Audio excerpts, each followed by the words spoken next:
The first time it happened, no one saw it coming. A great swelling of confidence, a belief in endless expansion, and a promise that what lay ahead would be better than what came before. For a while, the pattern looked real. Growth, prosperity, a rising tide lifting every shore. Then the first subtle cracks appeared.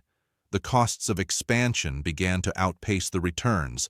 Debt quietly accumulated beneath official pride, and incentives that once aligned to create wealth began to distort and fracture. In every era that humanity has elevated itself to heights of economic dominance, from the merchant republics of the Renaissance to the great empires of the Industrial Age, we find the same structural narrative: rapid expansion, escalating debt, diminishing productivity, and ultimately, an unraveling that begins unnoticed until it can no longer be overlooked.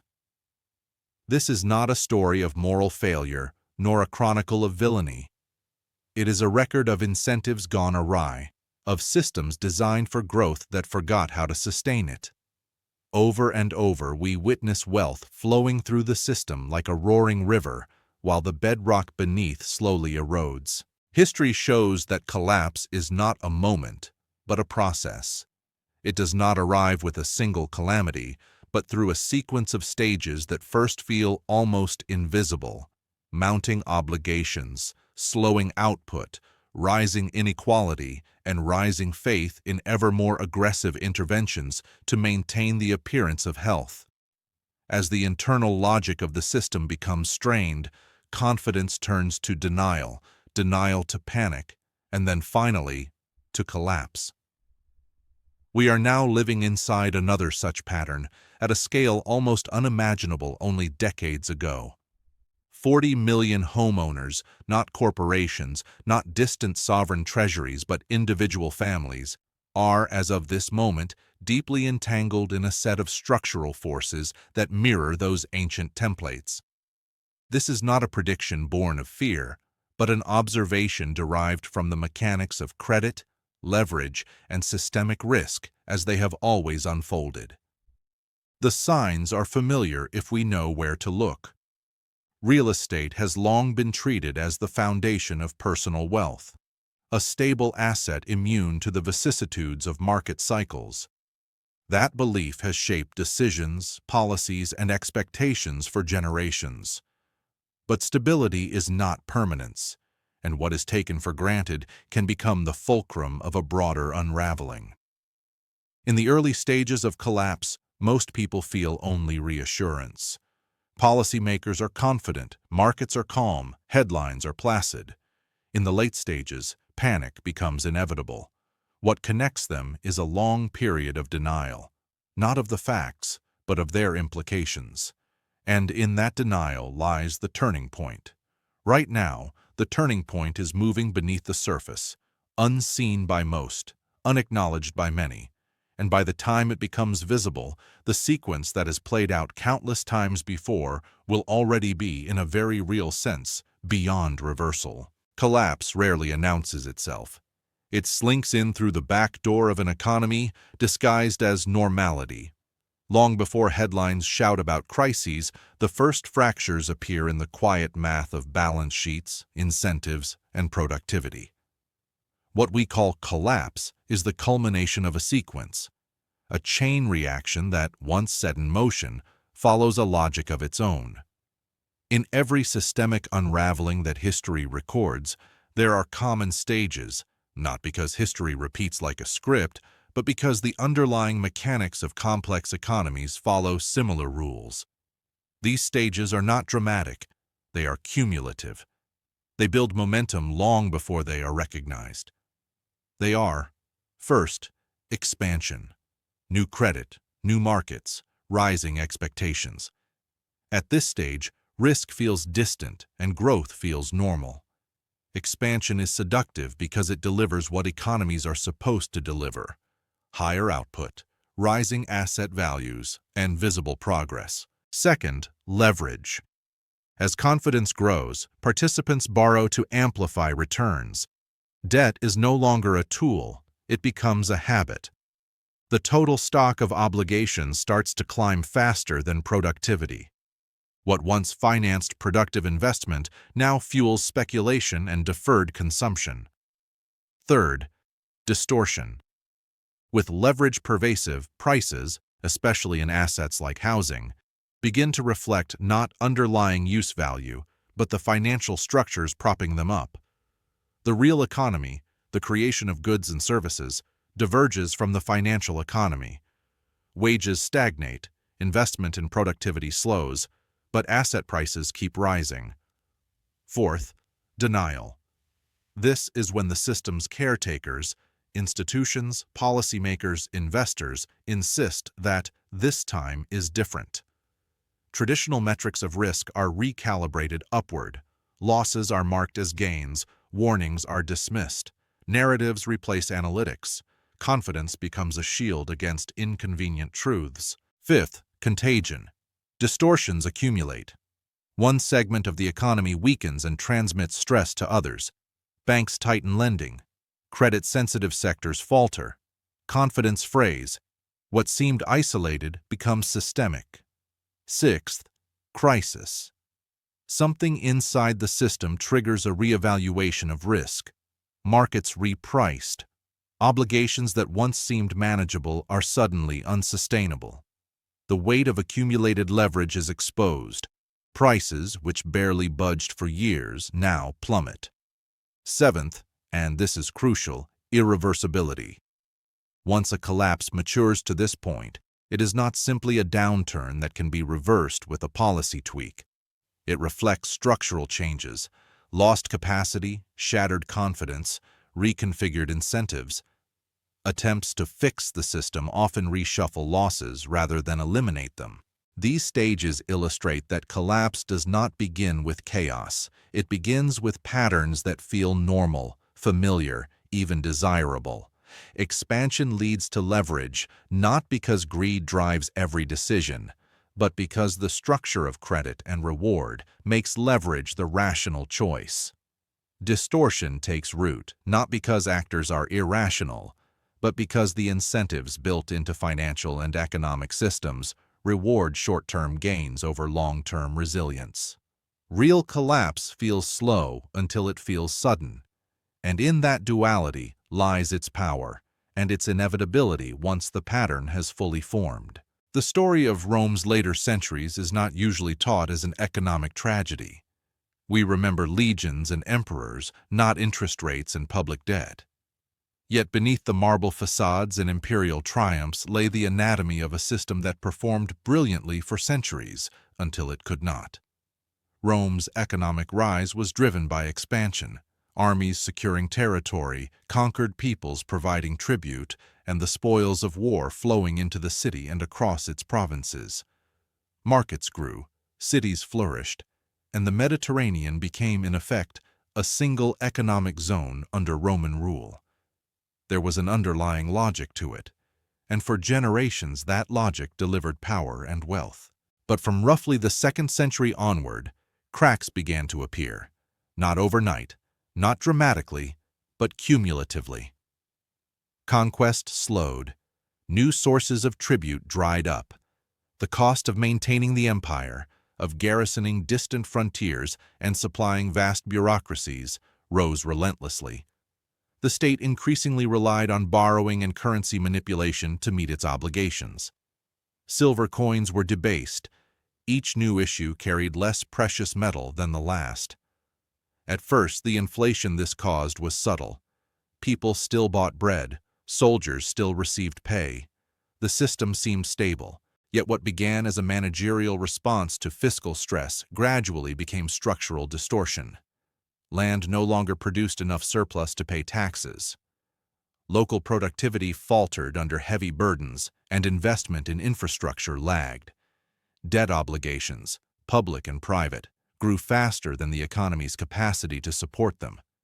Wealth that once circulated within the empire flowed outward to satisfy fixed obligations or away to regions still producing surplus. Rome's elite became creditors to a system that was ceasing to generate real returns. Social consequences followed. Small farmers, unable to compete with large estates or pay mounting taxes, abandoned their lands. They drifted into cities, swelling the ranks of the poor. Urban unemployment rose. The state, desperate for revenue, increased taxes, which only depressed productivity further.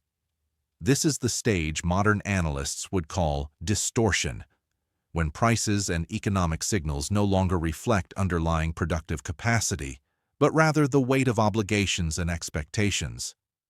Still, denial persisted. Emperors and advisors insisted that reforms were working, that the economy was resilient, that markets were stable. When reforms failed, they doubled down. More debt, more currency debasement, more coercive taxation. Contagion crept in. As agricultural output shrank and trade volumes declined, provincial economies weakened. The fiscal center, Rome, became increasingly dependent on extraction rather than production.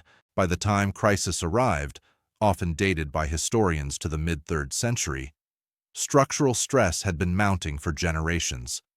Inflation spiraled, trust in coinage collapsed, and legions mutinied over unpaid wages. The state responded with edicts fixing prices and wages, desperate measures that twisted economic incentives still further. What might have been a manageable downturn became, instead, a deeper unraveling. In the end, Rome did not fall in a single moment, nor did its economy collapse in a single year.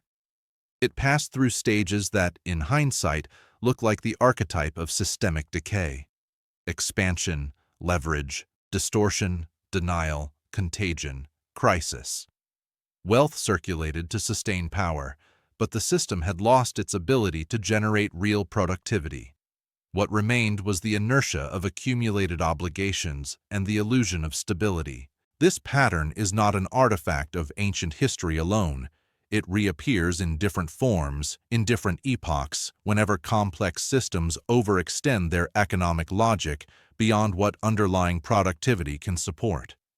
And in each case, the experience of those living through the transition is not one of sudden catastrophe, but a gradual intensification of pressures until the structure itself can no longer sustain them. A few centuries later, in a very different corner of the world, the Dutch Republic of the 17th century offers a parallel lesson. Amsterdam's canals were bustling with trade. Its merchants dominated global finance. The city itself was a hub of innovation and wealth unlike anything Europe had seen. Yet beneath this prosperity, the same structural vulnerabilities that felled Rome were quietly taking shape, disguised by confidence and the novelty of financial innovation. The Dutch were the architects of modern credit markets.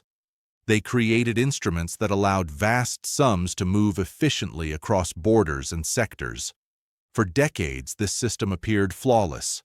Commerce thrived, the stock of national wealth grew, and prosperity became not just visible but widely believed to be permanent. People assumed that because the instruments were new and the market sophisticated, old rules no longer applied. The classic trap of "this time is different." Yet, the forces of leverage and distortion were already at work. The rapid expansion of credit encouraged speculative investments, tulip bulbs, joint stock companies, and overseas trading ventures that promised high returns but carried hidden risks. Prices in these markets rose far faster than the underlying productivity or real value could justify. When the bubble finally burst in 1637, the effect was not merely a financial shock. It exposed the fragility of an entire system built on optimism and deferred risk. Denial, as always, followed the initial shock. Policymakers, merchants, and investors struggled to reconcile the collapse with their assumptions. They rationalized losses, restructured debts, and sought to restore confidence through intervention. Yet the lessons of the failure were often ignored because the system had rewarded behaviors that masked risk until it could not be ignored. Contagion spread, defaults affected banks, lending contracted, trade slowed, and the Dutch economy entered a prolonged period of recalibration. The striking feature of the Dutch episode is how closely it mirrors other historical collapses, despite occurring in a radically different context. Rome and Amsterdam separated by a millennium and half a continent, yet their economic narratives follow the same arcs: expansion, leverage, distortion, denial, contagion, and crisis. The details differ: currencies, markets, commodities, but the underlying dynamics are consistent. Human systems respond predictably when incentives misalign, when expansion outpaces capacity, and when confidence obscures structural weaknesses. This is why studying history matters. Each collapse is unique in its particulars, yet entirely familiar in its mechanics. Observers may be tempted to declare novelty or resilience, but patterns endure. The stages of collapse are not abstract theories. They are repeatable, observable phenomena. And in every case, the outcome traces back to the same forces: unchecked leverage, misaligned incentives, and the slow erosion of productive capacity under the weight of accumulated obligations. Even as Europe moved toward the modern era, with banking, trade, and nation-states evolving rapidly, these lessons persisted, often unheeded, often misunderstood, but consistently relevant.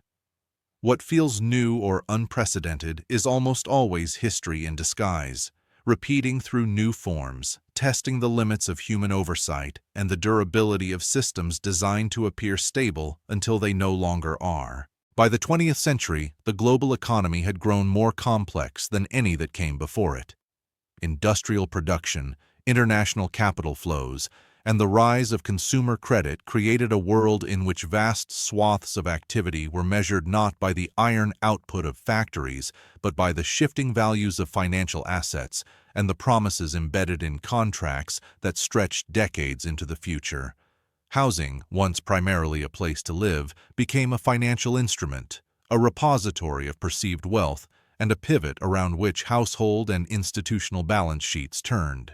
In the modern system, credit and leverage are not marginal features. They are central. Mortgages, corporate debt, government bonds, student loans, these are not side channels of economic life. They are the infrastructure. They enable growth when productivity rises, but they also amplify distortions when growth falters. When credit is cheap and available, asset prices inflate, expectations adjust upward, and risk appears remote. What was once a tool of investment becomes a mechanism for speculation. Houses are bought not only to live in, but to hold as appreciating assets, to borrow against, to trade. The result is an economy in which balance sheets expand on the assumption of ever-rising values. This dynamic, the coupling of broad credit expansion with asset prices divorced from underlying productive capacity, is the modern expression of the same structural logic that we observed in earlier epochs. In Rome, the distortion was currency debasement and the reliance on tribute beyond sustainable margins. In 17th century Amsterdam, it was credit markets that outpaced real trade returns. In today's system, it is the intertwining of financial claims with everyday life.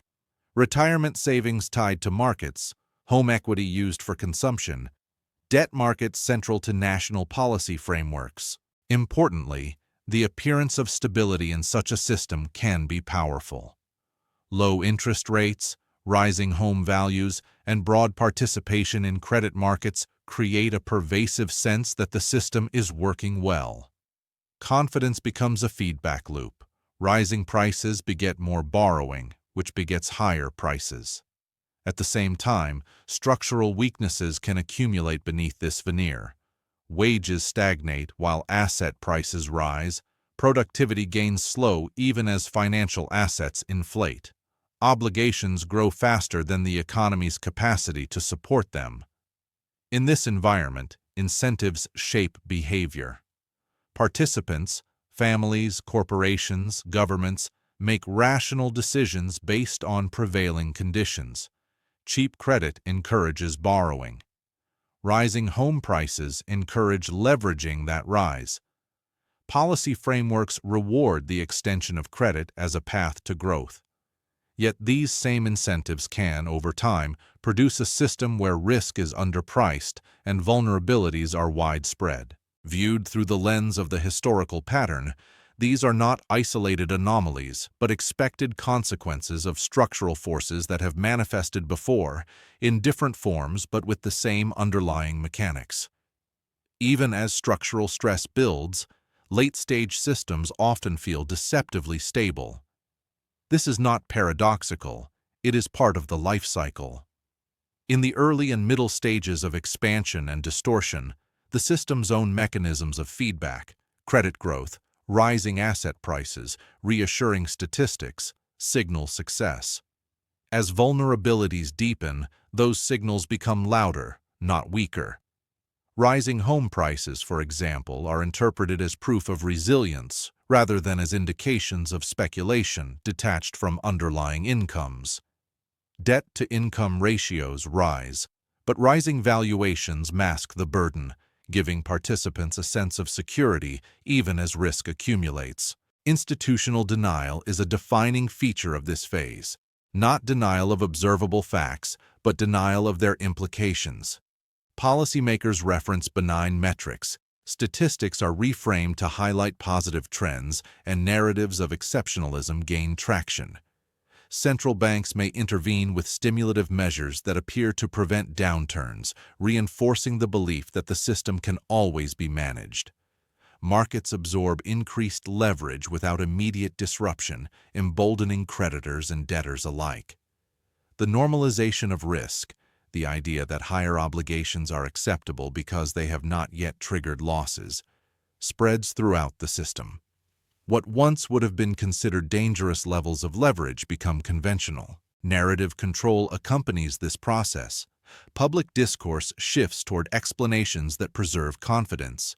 Technical adjustments, temporary disruptions, cyclical variations. Warnings from independent analysts are marginalized or dismissed as outliers. Each intervention designed to stabilize the system further entangles incentives with ever greater complexity. The effect is cumulative. Institutions invest in the belief that stability will continue because it has persisted for so long. Meanwhile, underlying stress continues to accumulate. Productivity growth remains anemic even as financial claims expand. Households carry larger mortgage burdens relative to incomes. Government obligations increase to sustain consumption and services. These pressures are not evident in daily life until they intersect with a shock. When that happens, the very mechanisms that felt stabilizing, leveraged balance sheets, high asset valuations, interconnected credit markets, become conduits for rapid deterioration.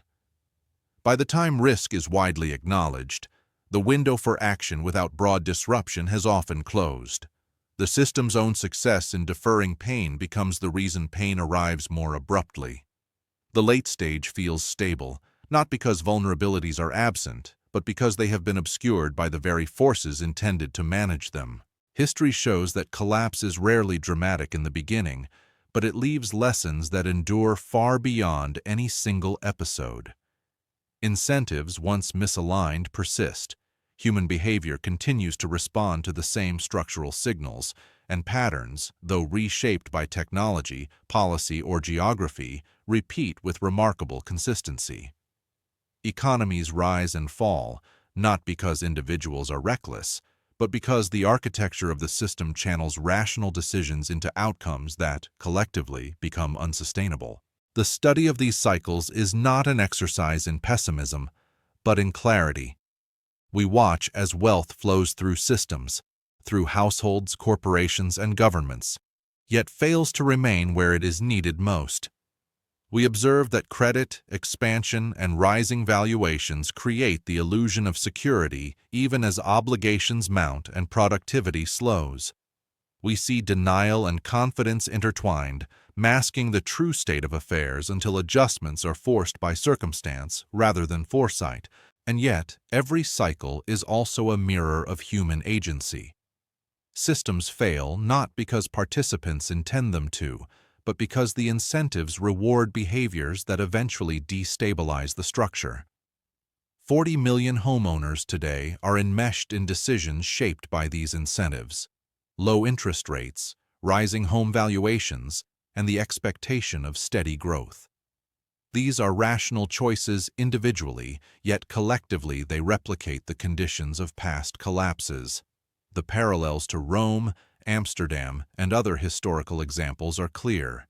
Expansion beyond sustainable means, distortion between financial and productive capacity, denial of emerging fragility, and finally, the inexorable convergence of accumulated pressures. The truth is neither political nor partisan, it is structural.